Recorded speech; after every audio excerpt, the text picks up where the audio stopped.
మిత్రులారా, ఎవరైనా సరే ఒక ఇల్లు కొనుగోలు చేసేటప్పుడు బ్యాంకు లోన్ తీసుకునే సందర్భంలో ఇన్సూరెన్స్ చేయించుకోవాలా?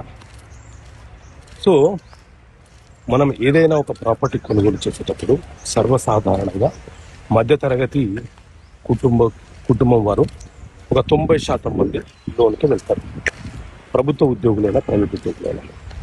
మీరు ఒక ఇల్లును కొనే క్రమంలో 2 రకాల లోన్లు మీకు అందుబాటులో ఉంటాయి.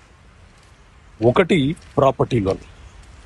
ప్రాపర్టీ లోన్ అంటే ఏ ప్రాపర్టీ అయితే కొనుగోలు చేస్తున్నామో ఆ ప్రాపర్టీ మీద ఒక ఇన్సూరెన్స్ చేయించుకుంటే ఆ ప్రాపర్టీ ప్రకృతి రీత్యా వల్ల అకాల వర్షాలు లేకపోతే భూకంపాలు ఇలాంటివి ఏ సంఘటన జరిగినా కూడా ఆ ప్రాపర్టీ కనుక డ్యామేజ్ అయినా, కూలిపోయినా, ఏ ప్రమాదం జరిగినా మనకు ఇన్సూరెన్స్ అనేది క్లెయిమ్ అవుతుంది.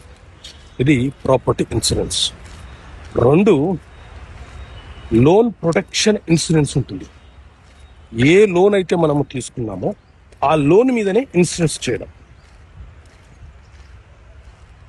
ఆ లోన్ మీద మనం ఇన్సూరెన్స్ చేయడం వల్ల ఒకవేళ లోన్ తీసుకున్న వ్యక్తి అకస్మాత్తుగా మరణించినా, ఏదైనా ఒక ప్రమాదం జరిగి అతను మరణించినా, ఆ లోన్ పైన మనం చెల్లించిన ఇన్సూరెన్స్ ఏదైతే ఉందో ఆ ఇన్సూరెన్స్ క్లెయిమ్ అతను మరణించే నాటికి ఎంతైతే బాకీ ఉన్నదో ఆ ఇన్సూరెన్స్ అమౌంట్ ఆ మార్టిగేజ్ లోన్తో క్లియర్ అయిపోతుంది.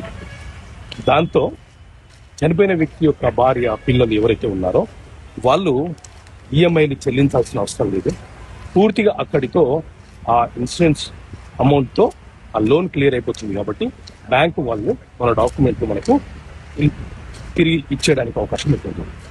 ఒకవేళ మీరు ఈ లోన్లు కనుక చెల్లించుకోకపోతే, అంటే ఈ లోన్లను లాగిన్ చేసుకుని ఉండకపోతే, ప్రీమియంలు చెల్లించకుండా ఉంటే ఆ ప్రాపర్టీ యొక్క డాక్యుమెంట్ వ్యక్తి మరణించిన తర్వాత రిలీజ్ చేయించుకోవాలనుకుంటే